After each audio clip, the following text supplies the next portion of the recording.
अस्सलाम वालेकुम dear students, आज हम गैस लॉज के क्वेश्चंस को डिस्कस करेंगे ताकि पूरे का पूरा गैस लॉ का कंसेप्ट जो है वो इन क्वेश्चंस में डिस्कस किया जा सके। तो सबसे पहला क्वेश्चन है student, which one is not correct about Boyle's law, कि इन ऑप्शंस में कौन सी ऑप्शन जो है वो बॉयल्स लॉ के लिए करेक्ट नहीं है। तो ज़रा देखें आप कि इसमें कौन सी ऑप्शन जो है वो करेक्ट नहीं हो सकती। तो देखें स्टूडेंट, बॉयल्स लॉ की अगर हम मैथमेटिकल फॉर्म देखें तो जो वॉल्यूम है वो बेटा जी क्या है, प्रेशर के इन्वर्सली प्रोपोर्शनल है। जब क्या होता है, गैस के ऊपर जो टेम्परेचर है और जो गैस की अमाउंट है वो हम क्या रखते हैं, वो हम कांस्टेंट रखते हैं। तो इसका मतलब है जब बॉयल्स लॉ एप्लीकेबल होगा तो टेम्परेचर और गैस की जो अमाउंट है वो फिक्स होनी चाहिए। ठीक हो गया। इसके अलावा यहाँ पे वॉल्यूम और प्रेशर के दरमियान रिलेशनशिप है, ये प्रेशर अप्लाइड है, एक्सटर्नल प्रेशर अब अप्लाई कर रहे हैं। तो यहाँ पे अगर देखें आप तो प्रेशर इंक्रीज करेंगे तो वॉल्यूम डिक्रीज होगा, प्रेशर डिक्रीज करेंगे तो वॉल्यूम इंक्रीज होगा। यानी कि यहाँ पे प्रेशर को चेंज करने से क्या हो रहा है, वॉल्यूम चेंज हो रहा है। तो अब यहाँ पे आपने याद रखना है कि प्रेशर वॉल्यूम जो है इसकी चेंज डिपेंड कर रही है प्रेशर के ऊपर। तो आपने यहाँ याद रखना है जो वॉल्यूम है ये बेटे क्या है, ये डिपेंडेंट वेरिएबल है। वॉल्यूम क्या है, डिपेंडेंट वेरिएबल है। जबकि यहाँ पर जो बेटे प्रेशर है वो क्या है, वो इंडिपेंडेंट वेरिएबल है। ठीक है, यानी कि प्रेशर को चेंज करेंगे तो वॉल्यूम चेंज होगा। प्रेशर को वॉल्यूम चेंज करें, प्रेशर को फ़र्क नहीं पड़ रहा, लेकिन प्रेशर को चेंज करेंगे तो वॉल्यूम चेंज होगा। तो ये आपने याद रखना है कि प्रेशर इंडिपेंडेंट है और वॉल्यूम क्या है, वॉल्यूम डिपेंडेंट वेरिएबल है। अब यहाँ पे स्टूडेंट हमें पता है कि जो पी वी का प्रोडक्ट है ये किसके इक्वल आ जाएगा, कांस्टेंट के। इसका मतलब है P1 V1 किसके इक्वल होगा, P2 V2, और ये P2 V2 किसके इक्वल होगा, P3 V3 के, एंड सो ऑन।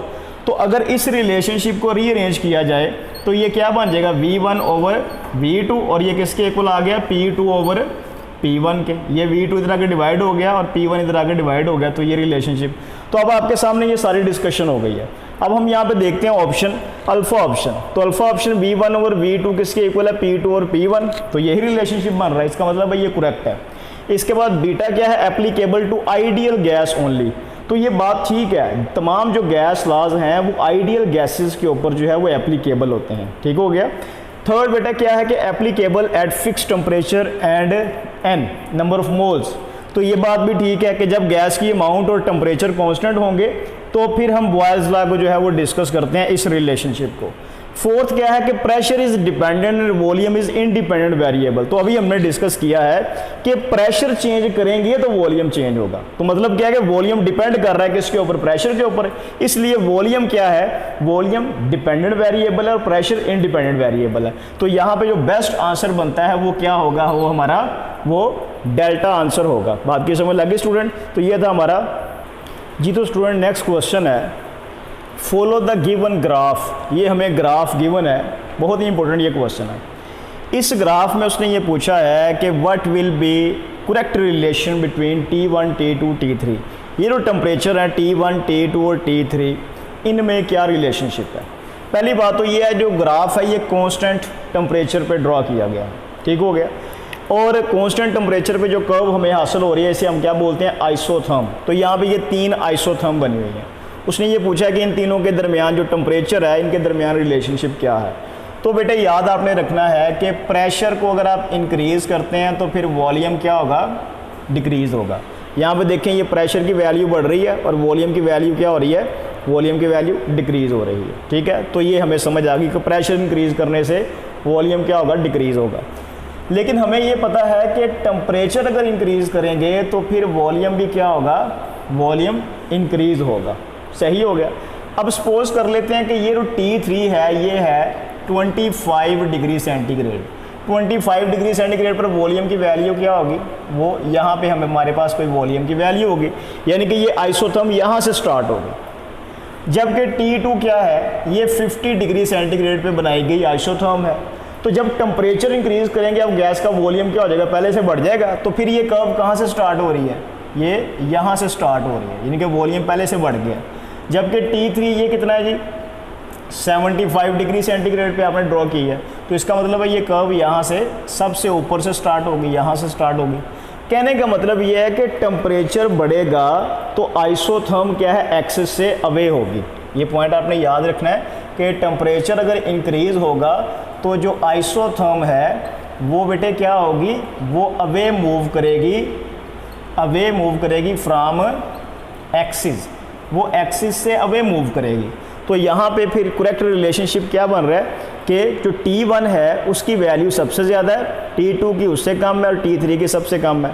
ये वैल्यू चेंज भी की जा सकती है, वो T3 को T1 कह सकता है, T2 और T3 कह सकता है। फिर रिलेशनशिप तो आपने याद रखना है कि जो कर्व सबसे आगे होगी उसका टेम्परेचर भी सबसे ज़्यादा होगा। तो इसका मतलब है T1 क्या है, सबसे ज़्यादा है, उससे कम T2 होगा और सबसे कम क्या होगा, T3 होगा। तो यहाँ पे जो करेक्ट रिलेशनशिप बन रहा है वो क्या होगा, ये बीटा हमारा करेक्ट रिलेशन होगा। क्लियर हो गया जी। तो स्टूडेंट नेक्स्ट क्वेश्चन भी वैसा ही है जैसा भी हमने डिस्कस किया है।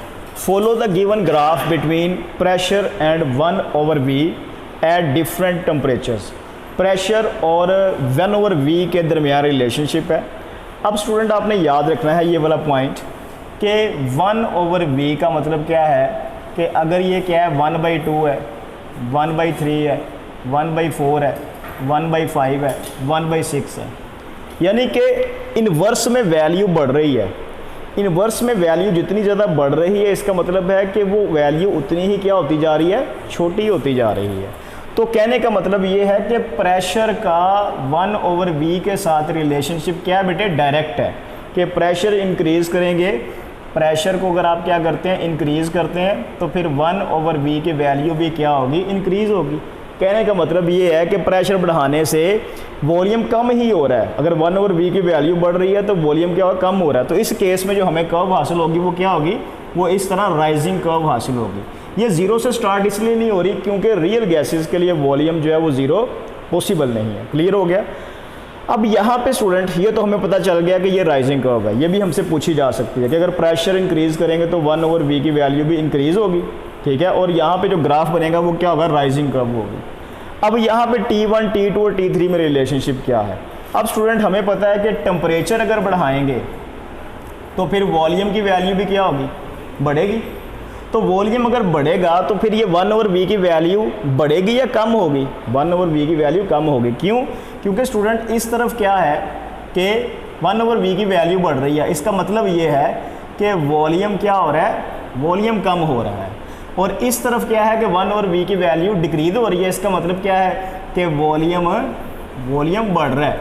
तो अब यहाँ पे आपने याद रखना है कि T3 पर अगर आप देखें तो ये यहाँ पर 1/V की वैल्यू क्या है, ज़्यादा है। T2 पर क्या है, 1/V की वैल्यू कम हो गई है। और T1 के ऊपर क्या है, 1/V की वैल्यू और कम हो गई है। तो टेम्परेचर बढ़ाने से V की वैल्यू बढ़ती है, टेम्परेचर बढ़ाएंगे तो वॉल्यूम भी बढ़ेगा। लेकिन टेम्परेचर बढ़ाने से 1/V की जो वैल्यू है वो क्या होगी, वो कम होगी। तो कम वैल्यू, सबसे कम कहाँ पे वैल्यू आ रही है, वो आ रही है T1 के ऊपर। उससे ज़्यादा कहाँ पे है, T2। उससे ज़्यादा कहाँ पे, T3 के ऊपर।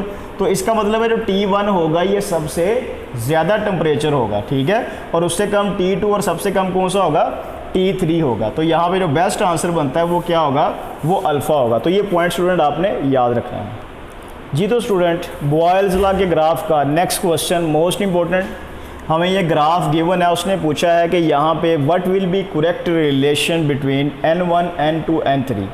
N1, N2 और N3 के दरमियान क्या रिलेशनशिप है। अब आपने याद रखना है कि ये बॉयल्स लॉ का लास्ट ग्राफ है जो गैसेस के नॉन आइडियल बिहेवियर को एक्सप्लेन करता है। यानी कि प्रेशर की अगर वैल्यू अगर आप जितनी मर्जी इंक्रीज़ करें, जो PV फैक्टर है वो हमेशा कॉन्स्टेंट रहता है। इस PV फैक्टर को आप क्या बोलते हैं, इसे आप बोलते हैं कंप्रेसिबिलिटी फैक्टर। क्या बोलते हैं इसे आप, कंप्रेसिबिलिटी फैक्टर। और आइडियल गैसेस के लिए इसकी वैल्यू क्या होती है, 1 होती है। अगर गैस क्या होगी, अगर गैस आइडियल होगी। ये चीज़ आपने याद रखनी है, ठीक है। तो जो आइडियल गैस होती है आप उसके ऊपर बेटे प्रेशर को इंक्रीज़ करें, ये हमेशा वैल्यू 1 ही रहेगी। सही हो गया। अब यहाँ पे उसने ये पूछा है कि ये 3 आपको ग्राफ ड्रॉ हैं, N1 पे है, N2 पे है, N3 पे है। तो इनमें रिलेशनशिप क्या है। तो स्टूडेंट हमें पता है कि आप प्रेशर जितना मर्जी इंक्रीज़ करें, जो PV है ये बेटे क्या रहता है, ये कांस्टेंट रहता है। सही हो गया। ये चीज़ आपने कहाँ पे पढ़ी थी, verification, experimental verification of Boyle's law में पढ़ी है। अब यहाँ पे देखें कि अगर आप n की वैल्यू बढ़ाते हैं तो नंबर ऑफ मॉलिक्यूल्स बढ़ रहे हैं, नंबर ऑफ मोल्स गैस के बढ़ रहे हैं, इसका मतलब क्या है, वॉल्यूम भी क्या होगा, बढ़ेगा। तो अगर PV में एक फैक्टर को आप इंक्रीज़ कर रहे हैं तो ओवरऑल उसका वैल्यू क्या होगी, फिर पहले से बढ़ जाएगी। तो इसका मतलब है कि वॉल्यूम बढ़ने से जो PV फैक्टर है इसकी वैल्यू भी क्या हो जाएगी बेटे, बढ़ जाएगी। तो यहाँ पे देखें N1 है, सपोज कर लें 1 मोल, तो 1 मोल के लिए ये कर्व है। तो N2 है, ये 2 मोल है, तो 2 मोल करेंगे तो वॉल्यूम क्या हो जाएगा, पहले से ज़्यादा हो जाएगा। इसका मतलब है PV की वैल्यू पहले से क्या हो जाएगी, ज़्यादा हो जाएगी। जबकि N क्या है, N3 जो है ये 3 मोल है, तो वॉल्यूम और बढ़ जाएगा, PV की वैल्यू और बढ़ जाएगी। तो इसका मतलब है कि यहाँ पे N1 जो है ये सबसे स्मॉल वैल्यू है, N2 उससे लार्ज है और N3 जो है वो सबसे लार्ज है। तो जो करेक्ट आंसर बन रहा है वो कौन सा है यहाँ पे, वो हमारा बेटा आंसर जो है ये करेक्ट है। अब आपने याद रखना है कि ये ग्राफ किसको एक्सप्लेन करता है, गैसेस के नॉन आइडियल बिहेवियर को। अगर हम या क्या करें कि ये सिर्फ एक ही कर्व को लें, ठीक है ना, तो इसको लास्ट पे हम डिस्कस करेंगे जी। तो स्टूडेंट, बॉयल्स लॉ से रिलेटेड जो है वो हमें न्यूमेरिकल टाइप क्वेश्चन भी पूछा जा सकता है। तो आपके सामने मेंशन है कि pressure on 10 decimetre cube of a gas at STP is reduce to 4 times its volume becomes. मतलब क्या है कि कोई गैस है STP पर, तो देखिए बेटा एट STP पर क्या है, गैस का जो वॉल्यूम है V1 वो कितना गिवन है आपको, 10 डेसीमीटर क्यूब, और जो प्रेशर होता है वो कितना होता है स्टूडेंट एट STP पर, 1 atm होता है। ठीक हो गया।